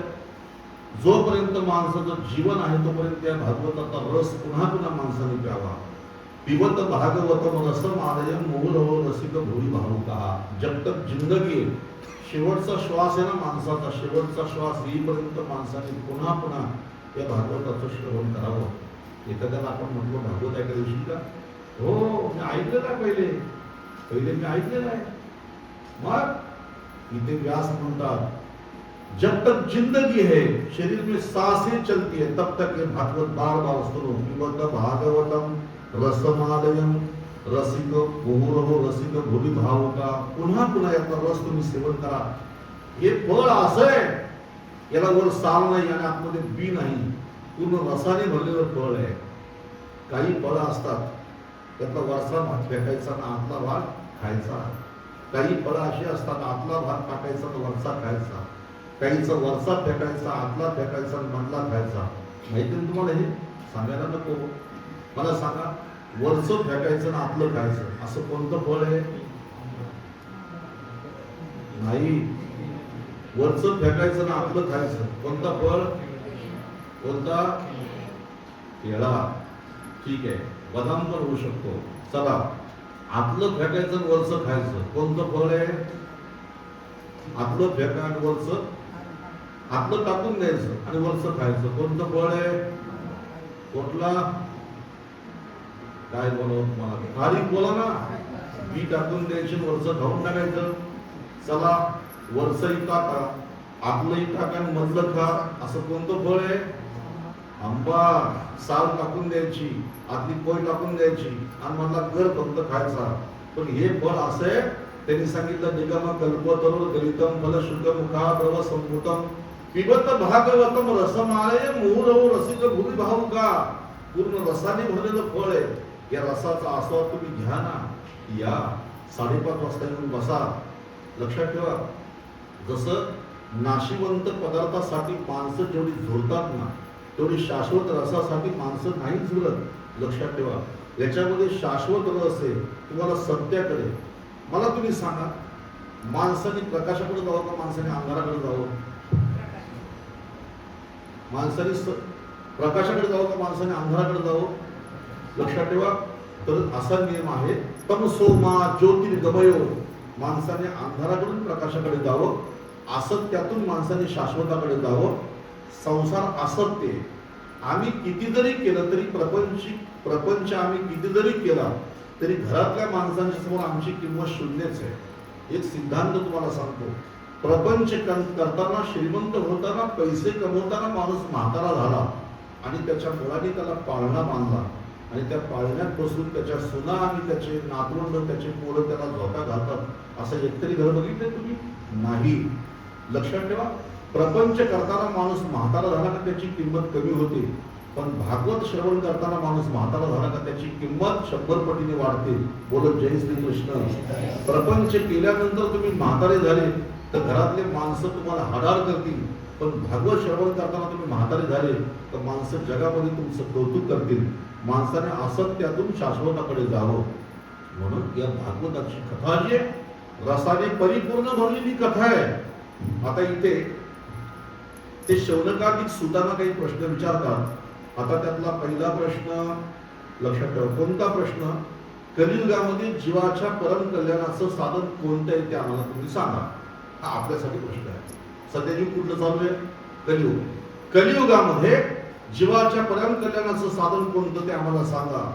दुसरं, कलियुगातील मनुष्यांच्या अंतकरणाची शुद्धी कशी होईल, म्हणजे चित्ताची शुद्धी करणारं साधन कोणतं हे आम्हाला तुम्ही सांगा. भुरीने भुरी कर्माणी श्रोतव्यानु भागशः आतो सदोत्र सारम समुद्रते मनीषयः. कलियुगामध्ये चित्ताची शुद्धी करणारं साधन कोणतं आहे? भगवान कोणत्या इच्छेने प्रगट होतात ते आम्हाला तुम्ही सांगा. भगवान कृष्ण कोणत्या इच्छेने प्रगट झाले हे आम्हाला सांगा. त्या कृष्णाच्या लीलांचं आम्हाला वर्णन करा. भगवंताच्या लीला कशा आहेत त्या लीला आम्हाला तुम्ही जरा विस्ताराने सांगा. आणि सर्वात शेवटचा प्रश्न, धर्मरक्षण करणारे भगवान कृष्ण जेव्हा निजधामाला गेले तेव्हा धर्म कोणाला शरण गेला, धर्माने कोणाची शरणागती केली, धर्म कोणाच्या आश्रयाने राहिला, या प्रश्नांची आम्हाला उत्तर द्या. असा प्रश्न विचारल्यानंतर सूतजी महाराजांनी शुकदेवजी महाराजांचं स्मरण केलं. तर शुकदेवजी महाराजांचेही शिष्य आहेत, व्यास शिष्य आहेत, शुकांचेही शिष्य आहेत सूतजी महाराज. कधीही कथा सांगताना कुठल्याही महात्म्याने आपल्या गुरूंचं स्मरण केलेलं आहे. तुम्ही पहा, देवाचं स्मरण आणि गुरूंचं स्मरण केलेलं आहे. सूतजी महाराजांनी आपल्या गुरु महाराजांचं स्मरण केलं आणि ते म्हणतात, ही कथा श्रवण करायची असेल तर पहिल्यांदा कोणाकोणाचं स्मरण करावं. नारायणं नमस्कृत्य नरं चैव नरोत्तमं देवी सरस्वती व्यासं ततो जयमुदीरयत. नारायणाचं स्मरण करावं, नराचं स्मरण करावं, व्यासांचं स्मरण करावं, देवी सरस्वतीचं स्मरण करावं आणि मग या कथेला आरंभ करावा. अशा पद्धतीने या भागवत कथेचा महिमा सांगत असताना सूतजी महाराज पुढे सांगतात की ही कथा मानवी जीवनाला पवित्र करणारी अशी कथा आहे. तर त्यांचा पहिला प्रश्न असा आहे की कलियुगामध्ये माणसाच्या उद्धाराचं साधन कोणतं आहे? तर श्रीमद भागवताच्या शिवाय अन्य कोणतेही साधन मानवी जीवनाच्या उद्धाराचं नाही असं सूतजी महाराज म्हणतात. आणि पुढे जाऊन मग सूतजी महाराजांनी भगवान परमात्म्याच्या अवताराची कथा कशी सांगितलेली पहा. या संपूर्ण सृष्टीमध्ये व्यापून असलेला भगवान श्री नारायण, त्या भगवान श्री नारायणाच्या नाभी कमळातून ब्रह्मदेव प्रगट झाले आणि त्या नारायणाच्या नाभी कमळातून ब्रह्मदेव प्रगट झाले असे शेषशाही नारायण त्यांचे एक रूप आहे, त्याला विराट रूप असं म्हणतात. तेच विराट रूप त्या भगवान श्री नारायणाने अर्जुनाला दाखवलं होतं कुरुक्षेत्रामध्ये. सगळे अवतार या विराट रूपातूनच प्रगट होतात आणि म्हणून यतान अवतारानं निधानं बीजमव्ययम, सगळ्या अवताराचं मूळ काय असेल तर हे भगवंताचं विराट रूप आहे. मग असं भगवंताने अनेक अवतार घेतलेले आहेत. मग त्याच्या 24 अवताराचा उल्लेख या ठिकाणी सूतजी महाराजांनी केलेला आहे. आता सूतजी महाराजांनी उल्लेख केला 24 अवताराचा. त्यातला पहिला अवतार भगवंताचा कोणता आहे? सनक सनंदन सनातन सनत कुमार. सनकादिक हा भगवंताचा पहिला अवतार. दुसरा भगवंताचा वराह अवतार. तिसरा भगवंताचा नारद अवतार. चौथा नर नारायण अवतार. पाचवा कपिल, मग दत्तात्रय, मग यज्ञ, मग ऋषभदेव, मग पृथुराजा, मग मत्स्य, दक्ष, धन्वंतरी, मोहिनी, नरसिंह, वामन, परशुराम, व्यास, राम, बलराम, श्रीकृष्ण, हरी, हंस, बुद्ध आणि कल्की असे भगवंताचे एकूण 24 अवतार आहेत. ज्या माणसाला आपल्या जीवनातील पाप घालवायची आहेत त्याने सकाळी उठून भगवंताच्या या 24 अवताराचं स्मरण करावं असं सूतजी महाराज म्हणतात. जन्मगुह्यम भगवतोयो यवत प्रयोतो नरः सायं प्रातर्गुणं भक्त्या दुःखग्राम विमुच्यते. सकाळ संध्याकाळ माणसाने या 24 अवताराचा जप करावा आणि माणसाने दोषमुक्त व्हावं. आणि अशा या भगवंताच्या अनेक अवतारांचं वर्णन केल्यानंतर मग पुढे ते म्हणतात की तुम्ही आम्हाला प्रश्न विचारलेला आहे की कलियुगामध्ये माणसाच्या उद्धाराचं साधन कोणतं? तर मी स्वतः व्यासांच्या मुखातून श्रवण केलेलं आहे. मी शुकदेवजींच्या मुखातून श्रवण केलेलं आहे. इदम भागवतम नामं पुराणं ब्रह्मसंहितं उत्तम श्लोकचरितं चकार भगवन्नानुषिः निश्रेयसाय लोकस्य धन्य स्वस्तनयं महत् तदिदं ग्राह्या मास महाराजं परीक्षितीं. अहो हे जे भागवत आहे, हे भागवत नावाचं शास्त्र जेव्हा परीक्षितीला सांगितलं ना तेव्हा मी प्रत्यक्ष तिथं उपस्थित होतो आणि शुकदेवजी महाराजांच्या मुखातून हे भागवत मी ऐकलेलं आहे. तर हे भागवत मी तुम्हाला आता इथून पुढे सांगणार आहे. आता आणखी थोडं 5-7 मिनिटं थांबा. अत्यंत महत्वाचा विषय आहे. मग त्या सगळ्या ऋषींनी प्रश्न विचारला. शुकदेवजी महाराजांनी परीक्षितीला भागवत सांगितलं तेव्हा तुम्ही तिथे होते, बरोबर आहे. पण आम्हाला एक तुमच्या मुखातून ऐकायचं आहे, व्यासांनी भागवताची निर्मिती का केली, कोणाच्या प्रेरणेने केली? आणि व्यासांनी हे भागवत आपल्या शुकदेवजी महाराजांना सांगितलं, बरोबर आहे, ते त्यांचे पुत्र होते म्हणून. पण शुकदेवजी महाराजांनी हे भागवत परीक्षितीला का सांगितलं, कशामुळे सांगितलं, कोणत्या कारणाने सांगितलं? ते म्हणतात की गायीची धार काढताना जेवढा वेळ लागतो, गो दोहन मात्रम हि ग्रहेषु गृहमेधिधाम अवेक्षते मा भागस्तिदर्धी गृहस्तदाश्रमम. गायीची धार काढताना जेवढा वेळ लागतो दादा, तेवढा वेळ फक्त शुकदेवजी महाराज एका जागेवर थांबतात. तेवढीच वेळ एका जागेवर ते थांबत नाही. पण थांबायचं झालं तर गायीची धार काढण्यासाठी जेवढा वेळ लागतो तेवढा वेळ फक्त एका जागेवर थांबणारा हा महात्मा, विरक्त महात्मा, जन्माला आल्याबरोबर थांबले नाही, वनात निघून गेले. पण एवढा मोठा महात्मा गंगेच्या तीरावर 7 दिवस थांबला शुकदेवजी महाराज त्या परीक्षेसाठी. असं काय, कारण काय, हे सगळं मला विस्ताराने सांगा. आणि मग एवढं ऐकलं आणि सूत म्हणतो तुम्हाला सांगतो, भगवंताच्या श्वासातून वेद उत्पन्न झाले. बाकीच्या माणसांचं सोडा, पण इथं बसलेल्या माणसांसाठी गोष्ट सांगतो. ज्याप्रमाणे भारताचं संविधान आहे, भारताचं काय, तुमच्यापैकी संविधान किती लोकांना माहिती आहे? संविधान जरा वरती हात, जरा वरती हात, माहित असेल तर वर हात करा. संविधान म्हणजे काय? 1947 साली देशाला स्वातंत्र्य मिळालं. देशाला स्वातंत्र्य मिळालं 47 साली. परंतु हा देश कसा चालवायचा, कसा चालला पाहिजे, या देशातली नियमावली कशी असली पाहिजे, ही सर्व नियमावली बनवण्यात आली संविधानाच्या द्वारे. आणि ही संविधानाची जी नियमावली बनवली त्याच्यामध्ये बाबासाहेब आंबेडकर त्याच्यामध्ये सदस्य होते, हे आपण सर्वांना माहिती आहे. मग हा देश संविधानावर चालतो. समजा एखादी गोष्ट जर तुम्ही काही केली तर लगेच माणसं म्हणतात संविधानामध्ये असं लिहिलेलं नाही. लक्षात ठेवा. संविधानामध्ये असं आहे का? नाही. प्रत्येक गोष्टीला माणसं सध्या संविधानाचं एक संदर्भ देतात. संविधानामध्ये असं नाही. मग देशाला स्वातंत्र्य मिळून फक्त झाली 75 वर्ष. मग त्याच्या आधी सुद्धा माणसं जगत होती ना, मग त्यावेळेला कोणतं संविधान होतं? याचा कधी विचार केला आम्ही? कधीतरी थोडासा विचार सुद्धा करा की देशाला स्वातंत्र्य मिळून झाली 75 वर्ष, पण त्याच्या आधी सुद्धा माझा देश चालत होता आणि त्यावेळेला देशासाठी संविधान होतं. वेद. वेद हे संपूर्ण विश्वासाठी संविधान आहे. आणि समस्त मानव समाजाने कसं वागावं ही त्या वेदाने जगाला सांगितलेल्या अनादी काळापूर्वी व्यासाने काय केलं? ते वेदाचे 4 भाग केले आणि वेदाचे 4 भाग केले. त्याच्यावरती उपनिषद निर्माण झाली, त्याच्यावरती स्मृती झाल्या. व्यासाने 17 पुराण निर्माण केली आणि 17 पुराणे व्यासाने निर्माण केली. पण एवढं सगळं निर्माण केल्यानंतर सुद्धा व्यासाला समाधान मिळत नाही. मग त्यांनी महाभारतासारखे एक महान असं सुंदर शास्त्र निर्माण केलं. जगाच्या पाठीवर महाभारतासारखा ग्रंथ नाही. जे महाभारती नाही ते नोहेची लोकी तिही, म्हणून व्यासोचिष्ट पाहि जगत रहे हे ज्ञानोबा म्हणतात. जे महाभारतामध्ये नाही ते जगामध्ये कुठंच नाही. सगळ्या गोष्टीचं ज्ञान त्या महाभारतामध्ये जे व्यासाने सांगावं आणि गणपती बाप्पाने ते लिहावं असं ते महाभारत आहे. मला एका माणसाने महाभारत भेट दिलंय. आम्ही महाभारताचे 18 पर्व आहेत असे ग्रंथ आहेत. तुम्ही आपण जाऊ बघा इथे. त्यातले 2 बदलापूरच्या घरी आहेत आणि 6 इथं ठेवलेले आहेत. 18 पर्व म्हणजे 6 ग्रंथांमध्ये 18 पर्व असे त्या माणसाने कुठून आणले होते विकत.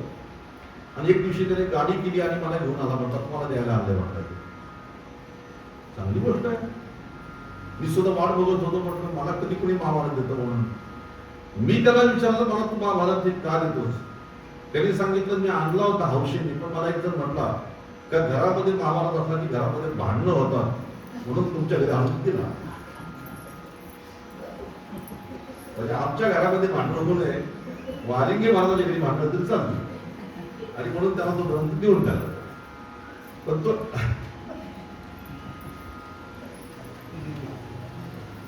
जेव्हा मी त्या ग्रंथामध्ये प्रवेश करतो, वाचायला बसतो, मला भान राहत नाही मी कुठं प्रवेश करायचे. असा अनमोल ग्रंथ आहे महाभारत. काय बरोबर मला राजाने कसं वागावं, प्रजेने कसं वागावं, ब्राह्मणांनी कसं वागावं, शूद्रांनी कसं वागावं, ते सगळं सगळं त्याच्यामध्ये दिले. हो, पत्नीने पतीशी कसं वागावं. नुसतं फक्त कौरव पांडवांचं युद्ध नाही त्याच्यामध्ये. जिथं ज्ञानेश्वर महाराज म्हणतात जे महाभारत ते नाही ते नोहेची लोकी केली. जे त्याच्यामध्ये नाही ना जगामध्ये कशातच नाही असा महाभारतासारखा ग्रंथ निर्माण केला. पण समाधान मिळत नाही.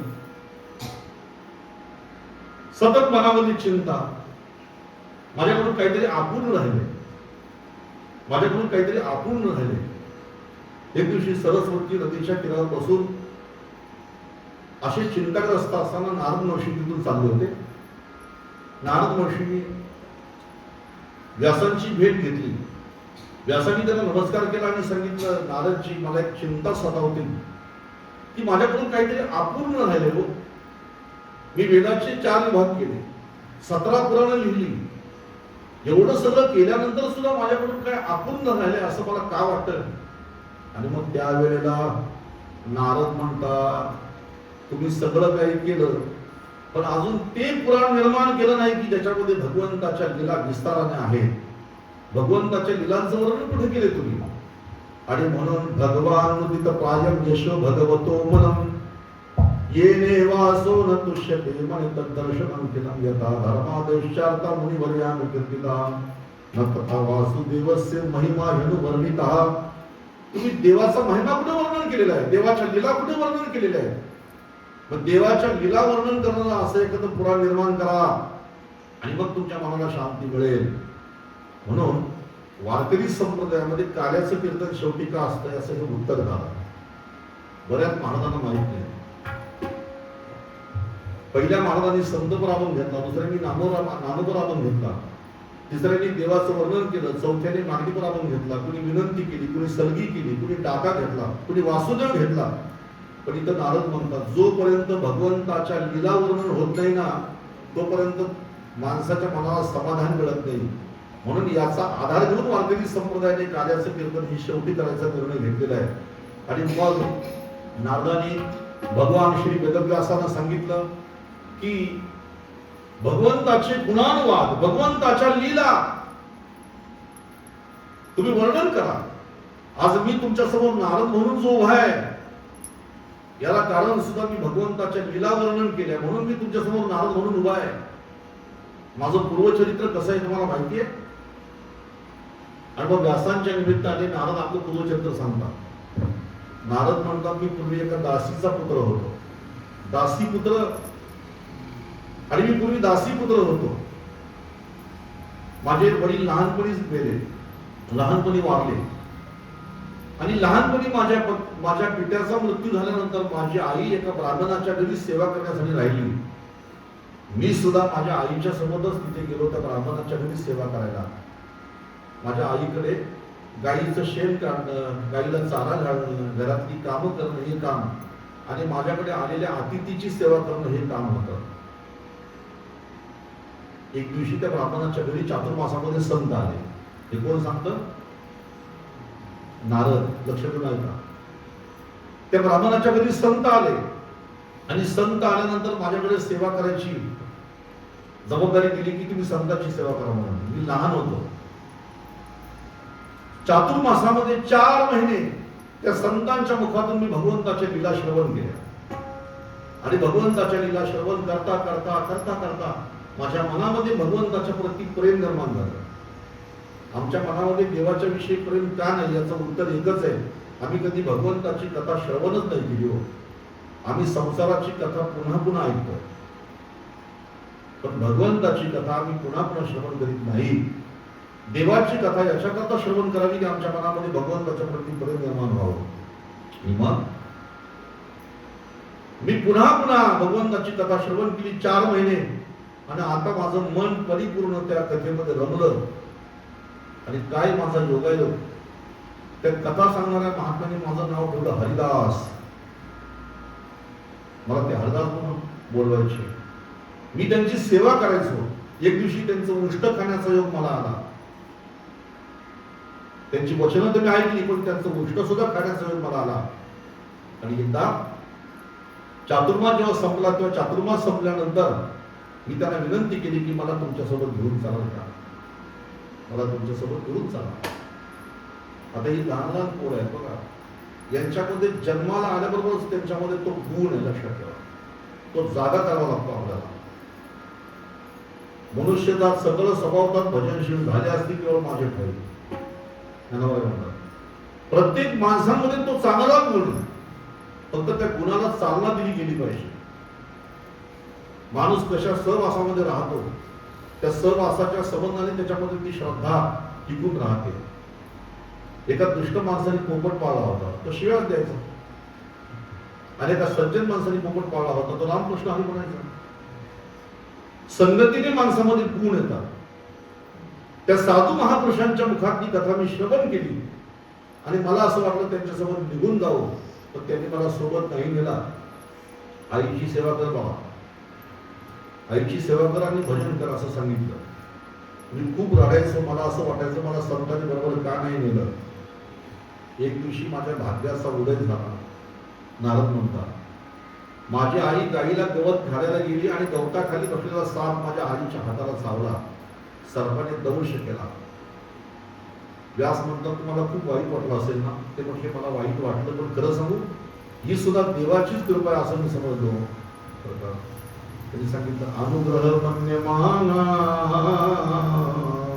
देवाची कृपा, मला देवाने मुक्त केला असं समजलो. आणि आईचा मृत्यू झाल्यानंतर मी वनात निघून गेलो. त्या साधू महापुरुषांनी मला 12 अक्षरी मंत्र दिला होता, 12 अक्षरी मंत्र दिला होता. त्या मंत्राचा मी जप करू लागलो आणि जप करता करता करता करता या सृष्टीचा प्रलय झाला. माझा मृत्यू झाला. आणि माझा मृत्यू झाला, मला पुन्हा जन्म मिळाला. पण पुन्हा जन्म मिळाल्यानंतर सुद्धा माझी मागची वासना शिल्लक होती, म्हणून मला भगवंताचं सानिध्य नाही मिळालं. एक दिवशी भगवान कृष्णाने मला दर्शन देऊन सांगितलं की आता या कल्पाचा जेव्हा शेवट होईल तेव्हा कल्पाचा शेवट झाल्यानंतर तुझा मृत्यू होईल तेव्हा पुढच्या कल्पात तुम्ही नारद म्हणून जन्माला याल. मग आज मी तुमच्यासमोर नारद म्हणून जो उभा आहे याला एकमेव कारण मी भगवंताच्या लीला पुन्हा पुन्हा श्रवण केल्या साधू संतांच्या मुखातून. तुम्ही सुद्धा भागवताचं वर्णन करा.